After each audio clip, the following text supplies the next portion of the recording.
Prince Andrews and Nonsberger.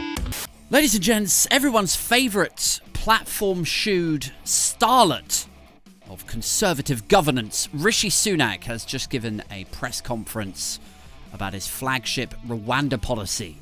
What is it? How has it changed? When are the flights taking off? So join me now as I once again attempt to make sense of the senseless.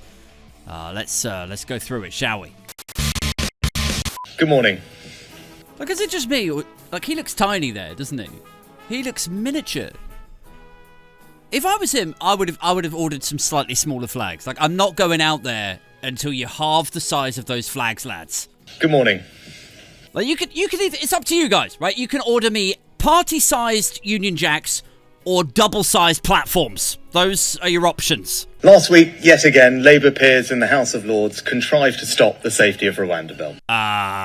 No, they didn't. That's not what happened. Labour peers in the House of Lords contrived to stop. There are 278 Conservative Lords, and there are 172 Labour ones. 278 versus 172. You should be able to get this through the Lords without too much problem. Labour peers in the House of Lords contrived to stop the Safety of Rwanda bill. Like, if you have 30 people in your gang, right? Your gang. Let's imagine, quite fantastically, that people like you and me are part of gangs, right? If you've got 30 people in your gang, and then there's 15 people in the other gang, right? You should be able to take them. Now, if they don't back you up when you get into a bit of a scuffle with the 15 here, if you get your backside handed to you, you don't go and blame the 15-strong gang. Go like, well, how come none of you lot helped me out when you lot were also beating me into a bloody pulp? You know? I'm beginning to question if you're on my side. Like, the reason he struggled to get this through the House of Lords is firstly because there's a lot of, like, One Nation moderate Tories up there who don't feel comfortable with the idea of breaking international law. Secondly, you've got a lot of lazy peerages, people like Boris Johnson's mate, who got given a peerage for either being a bit cosy with Johnson or for just donating to the Tory party, but they're not really interested in actually pitching up and playing an active role in democracy. And finally, you've got the ones who are broadly on board with Rwanda, but they just want to make a few changes before they finally sign it off. So yeah, although I'm sure this must be very tempting for Sunak and his PR team and his spin doctors to try to reframe this as Labour are standing in the way of us delivering this. It's Labour who are obstructing the Rwanda policy. In actual fact, in reality, this is Sunak. He can't command support from his Conservative Parliamentary Party. He's struggling to get the support from his own tribe, you know, the Tories up in the House of Lords. And he's struggling to make it make sense from the people who would otherwise support it. Like, they don't want to sign it off because they don't think it makes economic, moral, or any other kind of sense. So, we're not off to a great start, really, are we? But let's continue. For almost 2 years, our opponents have used every trick in the book to block flights and keep the boats coming. Right. For almost 2 years, our opponents... And by opponents, you mean your own side. But enough is enough. No more prevarication, no more delay. Parliament would sit there tonight and vote no matter how late it goes. No ifs, no buts. These flights are going to Rwanda. Well, at least with, border delays and the airline industry struggling to recruit baggage handlers and customs people, at least there will be one flight that takes off this summer. These flights are going to Rwanda. Well, I mean, these ones and Sunak's private jet to Silicon Valley. Like, see ya! We're going to deliver this indispensable deterrent so that we finally break the business model of the criminal gangs and save lives. Right, yeah. I wondered how long it was going to take him to wheel out the deterrent. Indispensable deterrent.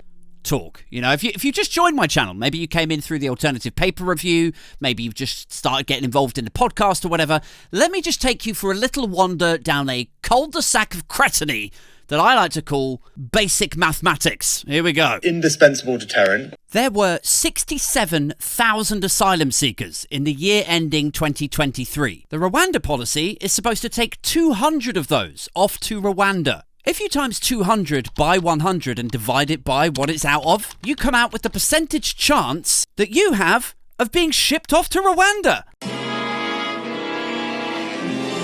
Starting from the moment that the bill passes, we will begin the process of removing those identified for the first flight. We have prepared for this moment to detain people while we prepare to remove them. We've increased detention spaces to 2,200. I wonder where they're putting them, you know? Where are they putting them? Because prison capacity is over 100%. Where are they putting these people? You're going to end up in a really weird situation where they announce a brand new fleet of Bibi Stockholms and then human rights protesters all out the front going like, stop the boats! These boats, stop them! To quickly process claims, we've got 200 trained, dedicated caseworkers ready and waiting. To deal with any legal cases quickly and decisively, the judiciary have made available 25 courtrooms. What was that? The judiciary. The judiciary. The judiciary. I didn't think Rishi Sunak drank. I thought he was teetotal. But it's possible this policy is this much of a shit show. He's like, I'm gonna need a double brandy for this one, lads. No foreign court will stop us from getting flights off. All right, so I suppose it's worth reminding everyone, it's not a foreign court, okay? It's the European Court of Human Rights, of which we are a party member. We helped set it up. It's not foreign. And also, this policy was trashed by our own Supreme Court here in the UK, so... Rwanda is ready too. Oh, God. Like, how many obfuscations, disingenuous... Like, how many outright lies is he going to say in this, in an attempt to sell us this ridiculous policy? Like, this is also untrue. Rwanda is ready too. Because I'm not sure that's 100% accurate either, Prime Minister. I don't think that is accurate at all. Because Rwanda is actually, it's still deemed sufficiently unready, sufficiently unsafe, that we in the UK, this will blow your mind, we still accept refugees coming from Rwanda over here.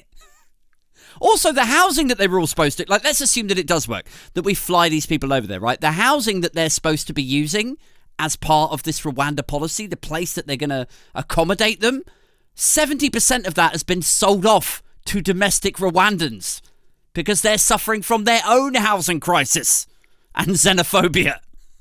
Which really makes this a perfect policy, doesn't it?